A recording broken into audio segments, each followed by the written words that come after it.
At the CEO's office, matapos kausapin ni Martha ang sekretary niya tungkol sa isang bagay ay mabilis na rin niyang pinatay ang tawag at marahang binuksan ang nakasarang pinto na yari sa antique wood. Kaagad nasalya pa ni Martha ang gwapong lalaki na katalikod na nakaupo sa suave chair sa harap ng mamahaling desk. Ang malapad nitong balikat at likod ay humahakab sa suot nitong black executive suit na gumapaw din sa sex appeal at punong-puno ng intimidating aura. Ilang mga babae bang hindi lalambot ang tuhod sa tuwing kasama ito? Martha swayed her hips as she walked towards Sergio. Sergio, it's Daddy's birthday next month. I handed the invitation letter to Uncle George but he said that I should give it to you personally. I really had no intention of disturbing you at the office. Kaagad na bungad ni Martha sa lalaki. Last time kasi sinabihan siya ng lalaki na huwag na magpunta sa kumpanya kahit kailan. Kaya naman kaagad niya sinabi ang dahilan ng kanyang pagpunta niya doon para manahimik ito. At pagdating kay Uncle George, dapat alam ni Sergio na gusto ng daddy nito na mapalapit sila sa isa't isa. Kaya naman gumagawa ng paraan ng matanda para maisakatuparan yon. Just leave the invitation letter and you can go. Malamig na sagot ni Sergio sa babae na hindi man lang ito tinatapunan ng tingin. Naniga sa kinatatayuan si Martha ng mga sandaling iyon. Hindi niya alam na ganong kalupit ang lalaki pagdating sa kanya. Pero, buti na lang ay nakapaghanda siya ng ganong senaryo. Matamis ng ngumiti naman si Martha. Actually, hindi talaga ako nandito para maghatid ng invitation. I'm here to discuss the Manila Stadium project on behalf of my father.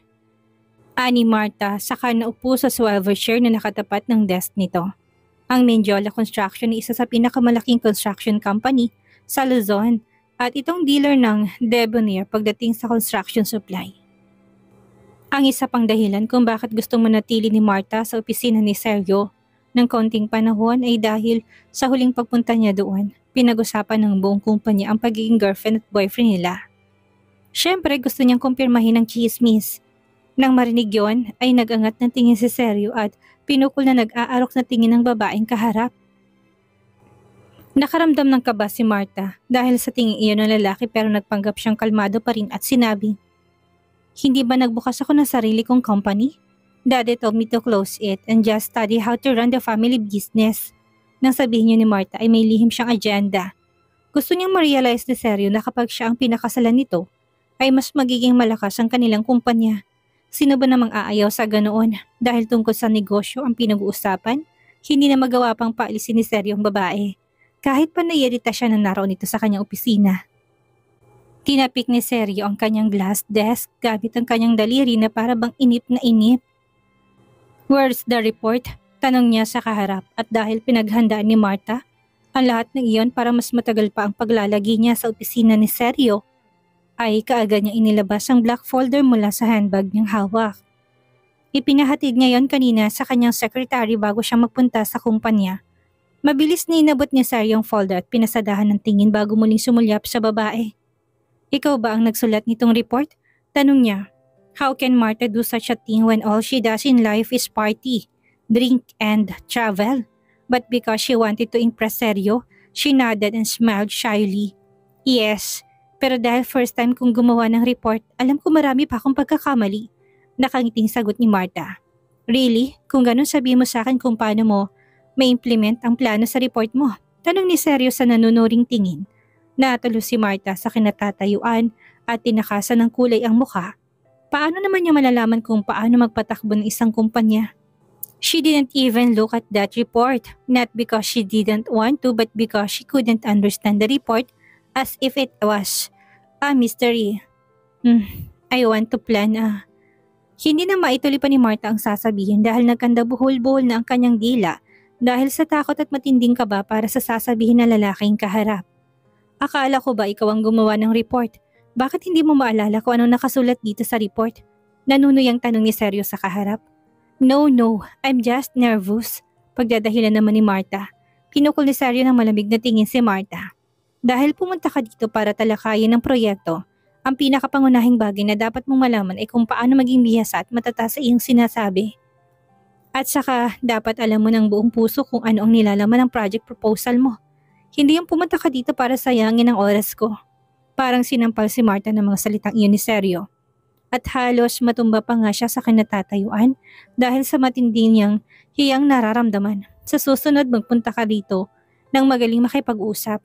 At ayaw ko na sanang mangyari pa ito. Otherwise, baka kailangan ko pag-isipan kung dapat ba ako makipag-cooperate sa inyong kumpanya.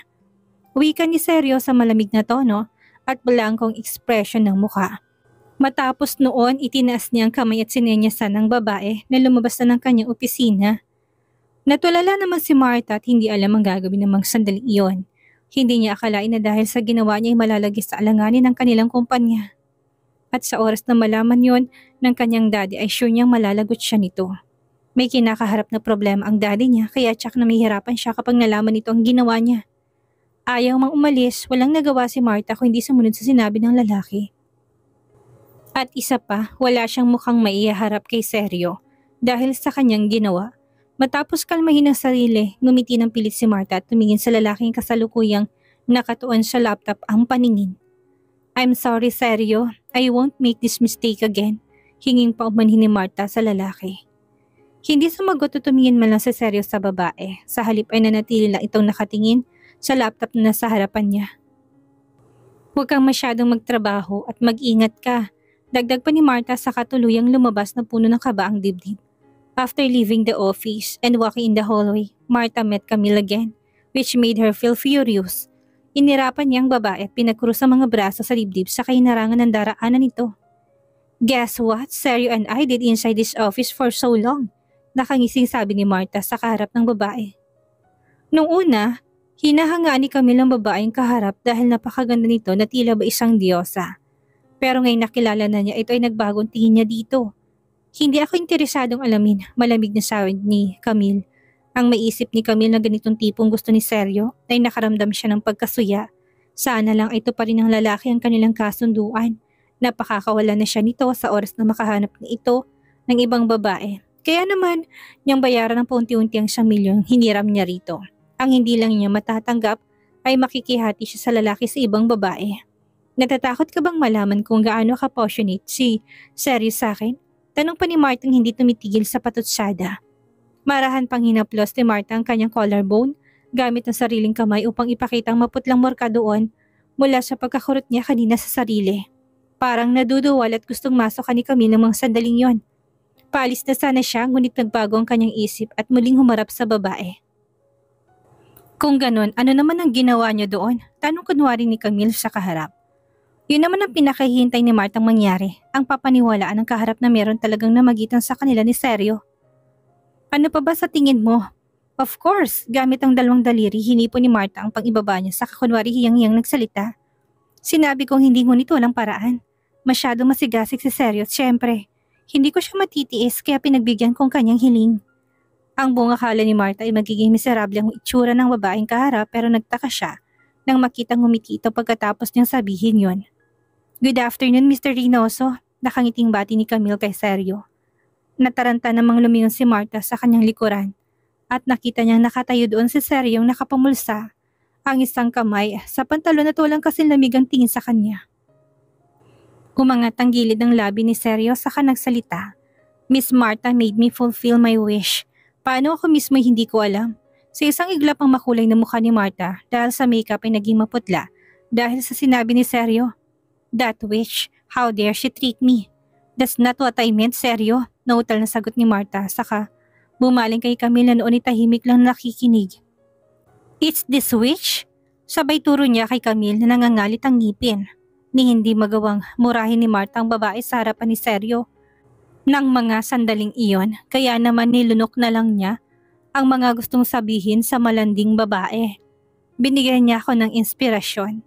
Sagot ni Camille na pilit inartehan ang tinig kahit na alam niyang sablay siya pagdating sa ganoong bagay.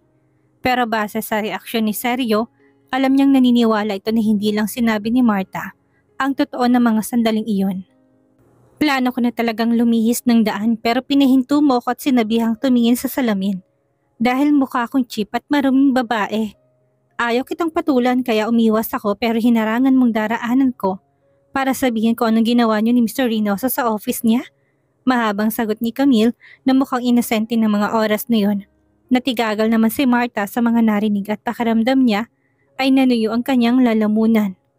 Hindi niya akalain na ang lalampalampang babae na nasa harapan niya ay nagawang magsumbong ng ganoon kay Sergio. Gusto ba nitong mamatay? Cheap and shabby? Isip-isip ni Sergio habang pinupukol ng masamang tingin si Marta. It seems that you're not satisfied with the image of my employees, Miss Marta. Tanong ni Sergio na nakaarko ang makakapal na kilay. Halos madurog naman ang ngipin ni Marta dahil sa panggigigil pero sa isang iglap ay napalitan niya na napapaawang mukha. Sergio, don't listen to her talking nonsense.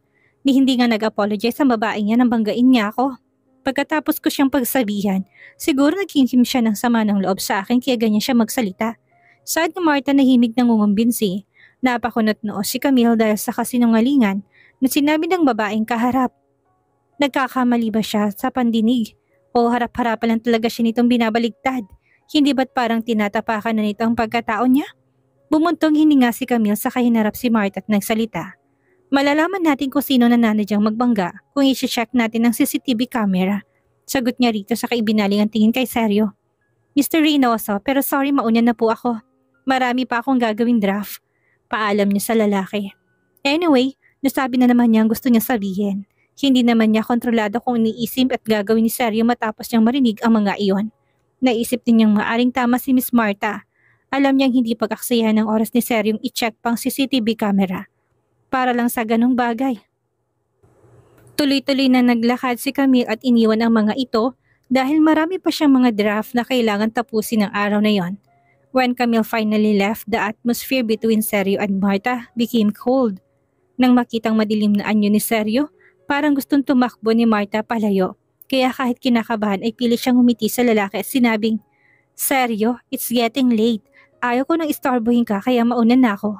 Marta, putol ni Sergio sa pagsasalita ng babae. Nanigas naman ang katawan ni Marta dahil doon. Ito na ang huling beses na nagagawin mo to. Kapag nalaman ko nagkakalat ka ng chismis sa labas, huwag mo kong sisihin kung hindi ko bibigyan ng mukha ang daddy mo. Malamig na saad ni Sergio. Matapos ay tumalikod na at iniwan ng babae. Nanginginig sa galit, lumingon si Marta sa likod ni Sergio habang naglalakad siya palayo. Makikitang puot sa kanyang mga mata at nakakuyom na mga kamao. Pagbabayarin niya ang Camille Asuncion na yon.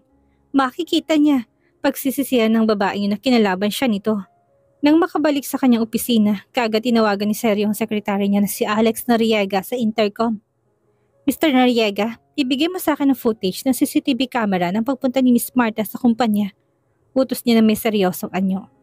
Hindi kaagad nakahumas si Alex sa narinig. Bakit bigla yatang naging interested ang kanyang boss kay Miss Marta? Gayunpaman, kahit nagtataka ay mabilis na kumilos si Alex at sinunod ang utos ng kanyang boss. Kaagad niyang ipinasa sa laptop nito ang surveillance video ng oras na dumating si Miss Marta sa Debonair. Alright, Mr. Reynoso. Just wait for a moment. Sagot naman ni Alex sa kabilang linya. Nang matanggap ang mga file, agad na pinanood ni Sergio ang surveillance video at doon niya nakita na sinadya ni Marta na banggain si Camille na naglalakad at walang muwang. Mukhang masyadong naging mataas ang tingin ni Marta sa kanyang sarili. Ang lakas naman ng loob nitong galawin ng kanyang empleyado sa loob ng sarili niyang kumpanya. Timbagang siyang muling tinawagan si intercom ang sekretary at nagutos. Sabihan mo mga security na huwag papasukin ng kumpanya ko, si Marta Mendiola. Kahit na ano pang excuse ang sasabihin niya. Okay, Mr. Reynoso. Alerto namang sagot ni Alex sa kabilang linya. Muling itinuon ni Sergio ang paningin sa surveillance footage at dahil walang sound hindi niya marinig ang pinag-usapan ng mga ito. Pero base sa tingin niya, mukhang hindi naman masyadong nahirapan si Camille dahil may pagkakataong nakangiti pa ito samantalang si Marta naman ay masamang-masama ang mukha. Isinandal ni Sergio ang likod sa swivel chair na kinupuan habang patuloy na pinapanood ang footage. Nakaangat ang gilid ng kanyang labi at bakas ang pag-interes sa babaeng pinapanood. It seems that he raised was not a small kitten, but a wildcat with a soft and cute appearance. Habang naghahanda pa uwi, nag-vibrate ang cellphone ni Camille sa bulsa ng suot niyang palda. Nang kunin niya ito para tingnan ay hinantakutan siya na mabasang si Sergio yon. Hintayin mo ako sa basement floor. Yun ang laman ng maikling text message nito. Yun din ang kauna-unahang pagkakataong nag-text ito sa kanya at hindi tumawag na madalas nitong ginagawa. Tuloy ay kung ano na naman ang kanyang naisip. Hindi kayo nagalit ito dahil nakipagsagutan siya kay Miss Marta? Parurusahan ba siya nito? Nang tuluyang makauwi kaagad na miretso si Camille sa bus stop. Hindi siya maglalakas loob na makipagkita kay Seryo sa loob ng kumpanya. Sapat nang si Miss Marta ang nakikita ng mga taong kasama nito. Ayaw niyang maging kaaway ng publiko at pati na rin ng mga empleyado sa Debonair na humahanga sa lalaki. Halos 20 minutos na makarating siya sa Reynosa residence. Nagtuloy-tuloy siya ng lakad papasok sa gusali hanggang sa makarating sa suite. Matapos pindutin ng code ng automated door ay pumasok si Camille at nagpalit ng pangbahay na tsinelas. Sinuri pa niya ang kanyang paa dahil merong parte noon na namumula at bahagyang magapa dahil natapunan ng mainit na tubig. Ngunit ipinagpapasalamat din niyang wala itong paltos kaya makakalakad pa rin siya ng maayos. Kaagad nag-shower si Camille. Ngunit dahil bahagyang maga kaya iniwasan ni Camille na mahawakan yun sa takot na baka mapaltos. Binalawan din niya ang tinamong paso ng malamig na tubig nang sa gayon ay mabawasan ang sakit na nararamdaman niya. Habang nasa kwarto si Camille at katatapos lang mag-blow dry ng buhok ay dumating naman si Seryo. Mabilis tong pumasok sa kanyang kwarto na may madilim na anyo. Umahon naman ang kaba sa dibdib ni Camille dahil sa takot at ramdam niya ang guilty habang nakatingin sa lalaki. Tumayo siya, sinalubong ito. I'm sorry, nauna na ako umuwi.